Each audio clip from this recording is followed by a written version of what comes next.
Hi guys! Welcome back to my channel. Again, my name is Jab. Kumusta po kayong lahat? So yun guys, maraming salamat po pala sa walang sawang pagsubaybay sa ating pong daily love reading. And kung ikaw ay bago pa lang sa ating channel, mag-subscribe na po kayo.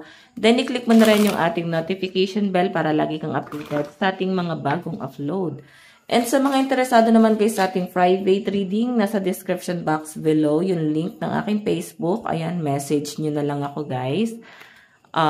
Sa mga gusto mag-avail. Then ang ating cord cutting and wishing candles. Ayan. Ayan. Inquiry lang kayo guys. Tignan natin kanina naman love reading itong masasagap natin ngayon. Kanina ba itong love reading? Kanina ba itong love reading spirit guide? Okay. So, meron tayong stay optimistic about your love life. So, yung iba sa inyo guys, masyado ka mitikulosa pagdating sa relasyon mo, no? Ikaw yung tipo ng tao na talagang gusto mo maayos ang lahat. Alam mo yung parang organized, no? Ayaw mo ng parang ganito siya mag-isip, dapat ganito ka, ganyan. So, gusto mo chill lang yung relationship eh. Okay? And ayaw mo nang papasok ka sa relasyon na parang sisirain lang nitong taong to yung buhay mo. Actually, sila ba naman na may gusto? Pero may mga tao kasi guys na kahit ganun na yung pinipili, is parang napipili pa rin talaga nila yung mga taong sinasaktan lang sila. So, ikaw, nakikita ko sa'yo, meron kang direction sa buhay. Tignan pa natin. Meron tayong romantic feelings. Your feelings are real and worth exploring. So, nakikita ko dito guys, meron ka kasing kinikilala. Okay? Meron kang nakakausap ngayon, calling your soulmate. Mukhang ito na, paparating na siya guys. And possible na soulmate mo tong taon to. And kaya ganito guys yung lumalabas dito kasi medyo gusto mo muna na makuha niya yung loob mo. Galing ka sa trauma eh. Etong taong to, no? So, sa pinapakita sa akin guys, medyo inoobserbahan mo tong taong to or inaaral mo. Parang pinapakita rin sa akin dito guys na mukhang totoo naman yung nararamdaman sa'yo ng taong to. And ikaw lang guys, medyo nagiging mitikulosa ka lang talaga sa relasyon na to. Okay, sige, tingnan pa natin. Meron tayong worth waiting for. So, alam mo, mukhang worth it daw yung pag-aantay sa'yo na tong taong to, no? Or kung matagal ka ng single, mukhang magiging worth it yung matagal na panahon na pag-aantay mo sa tamang tao na paparating sa inyo. And baka foreigner or pwedeng nasa abroad tong taong to. Ayan, sa mga single guys, mukhang paparating na at mukhang soulmate mo to guys. Okay? Ayan, paparating na yung soulmate mo. Tignan pa natin. Kanina po itong love reading. Meron tayong religious factor. Yung pa rin guys yung nilabas, no? Honeymoon. Mukhang ikakasal ka sa taong to, guys.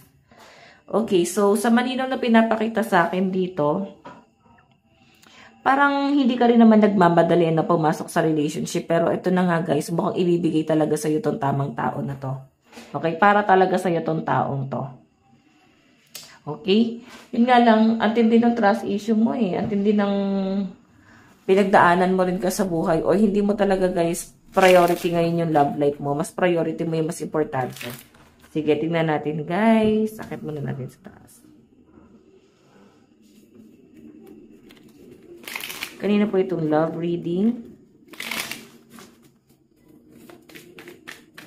Kanina po itong love reading spirit guys.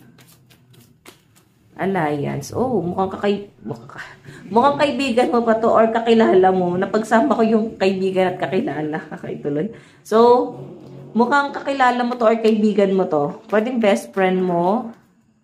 Ayan. And kung makita nyo guys, commitment, ayaw pa eh. Ayaw pang pumasok talaga dun sa relasyon. Kasi nga, meron kayong pinagsamahan. Pwedeng yung tropa mo, barkada mo. Tapos nahulog sa itong taong to, no? Meron tayong real estate. Oh. Mukhang maayos ang buhay na tong taong to guys. Meron siyang magandang bahay. Meron din siyang sasakyan. Mukhang nakapagpundar. Pwedeng mas ahead sa itong taong to. Meron tayong live and learn. Oh. Ang laki ng age gap nyo guys. Pwedeng single dad, single mom itong person na to. Yung iba naman sa inyo, guys, ayan, pwedeng balo na siya. Kung may nauna siyang asawa, pwedeng namatay na yung nauna nitong asawa or so whatever. Pero may nakikita ko dito, guys, may ganung scenario, okay? So, yung iba sa inyo, guys, para kang magiging bata ulit, ayan, no? Marami kang natutunan dito sa taong to. Siguro isa yun sa mga bagay na parang mahuhulog ka talaga, no? Dito sa taong to. Mahuhulog talaga yung loob mo sa kanya kasi iba iba yung ano niya, iba yung pananaw niya, iba siya, guys, magplano sa buhay. Okay? And mararamdaman mo talaga yung trato sa na taong to, para kang ginagawang bata or special sa buhay niya. Okay? Sige, tignan pa natin. Okay, kunin ko lang to, guys. Ano yung nararamdaman sa inyo na itong taong to?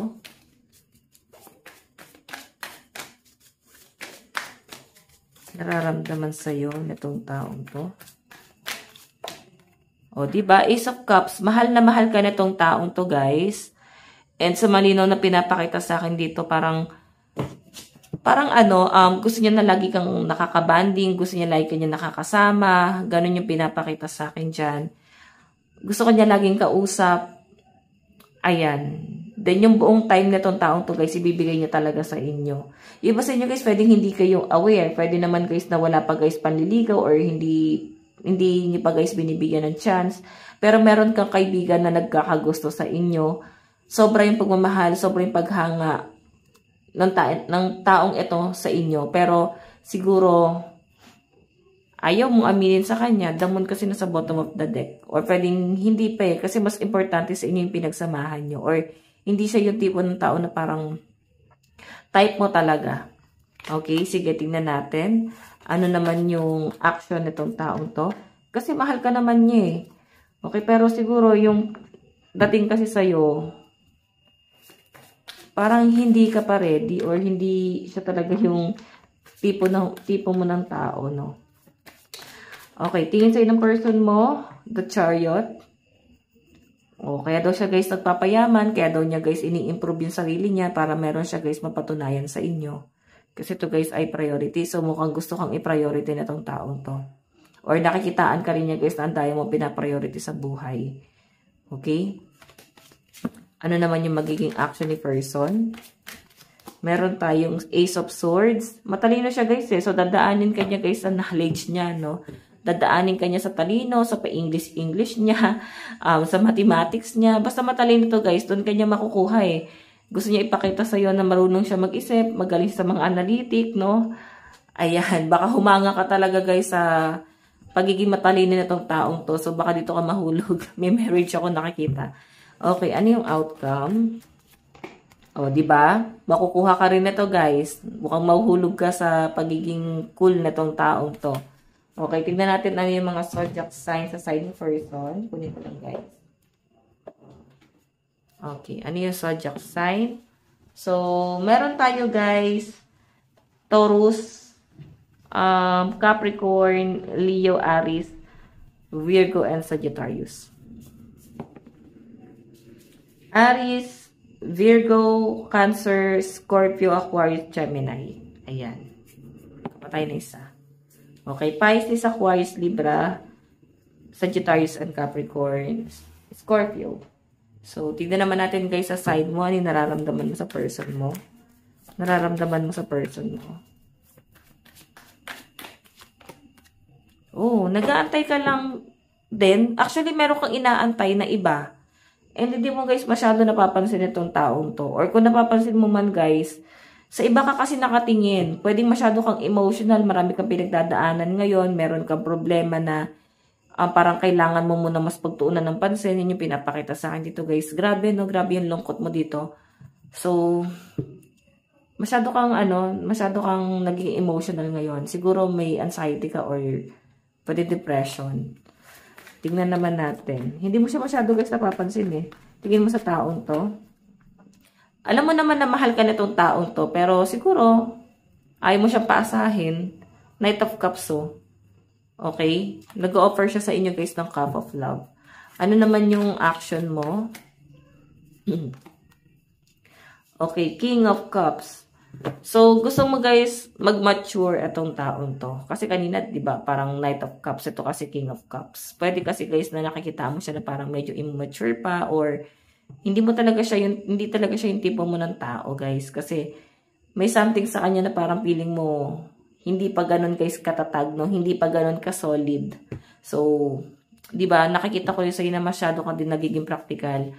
Lalo na pagdating sa relasyon, no? So, usaping love life. Ano naman yung magiging outcome?